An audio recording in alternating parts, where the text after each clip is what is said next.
په کندهار ښار کې د 5 میلیونو افغانیو په لګښت 1500 متره مربع 15000 متره مربع تخریب شوو د سړکونو د ترمیم چارې پیل شوې. د ښاروالۍ مسؤلین وایي د ښار د سړکونو هغه برخې چې تخریب شوې وي بیا رغوي. د کندهار اوسیدونکي د یادې پروژې په پیلېدو خوښ دي او غوښتنه کوي چې د دا ډول پروژو په پلي کولو سره د خلکو ته د کار زمینه برابره شي. د کندهار ښار په زړه عبدالله کارتي کې دلته د تخریب شوو سړکونو د بیا جوړولو چارې پیل شوې. د ښاروالۍ مسؤلین وایي چې کندهار ښاروالي د ښار په مختلفو ناحیو کې د 15 میلیونو افغانیو په لګښت د 15000 متره مربع سړکونو پینهکاري کوي.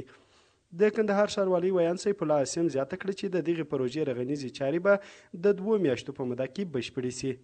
کندهار ښاروالي د 15 میلیونه افغانیو په لګښت د ښار په مختلفو ناحیو کې د سړکانو د پینهکاري کولو د پروژې چارې راپیل کړې. په دغه پروژه کې به د ښار په مختلفو ناحیو کې 15000 متره مربع سړکان پینهکاري شي. ورته مهال د کندهار اوسیدونکي د یادې پروژې په پلي کولو خوښ دي او غوښتنه کوي چې دولت دې دا ډول پروژې زیاتې کړي ترڅو خلکو ته د کار زمینه برابره شي.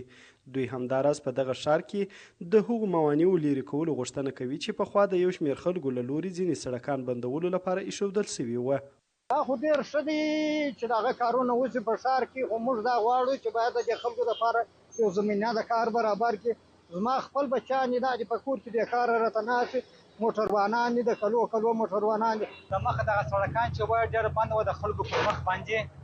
اوس موږ غواړو ښاروالۍ ته چې دغه سړکان یې لکې دا خښ چې دې ته پرتې دي دا خښ چې ایسته شي او دغه ښه پروژه روانه ده چې سړکان هم جوړوي. موږ خوشحاله یو د دغه د کندهار ښاروالۍ د معلوماتو له مخې دمګړۍ په دغه ښار کې د بیا رغونې 15 پروژې روانې دي چې شاوخوا 3000 کسانو ته پکې د کار زمینه برابره شوې ده.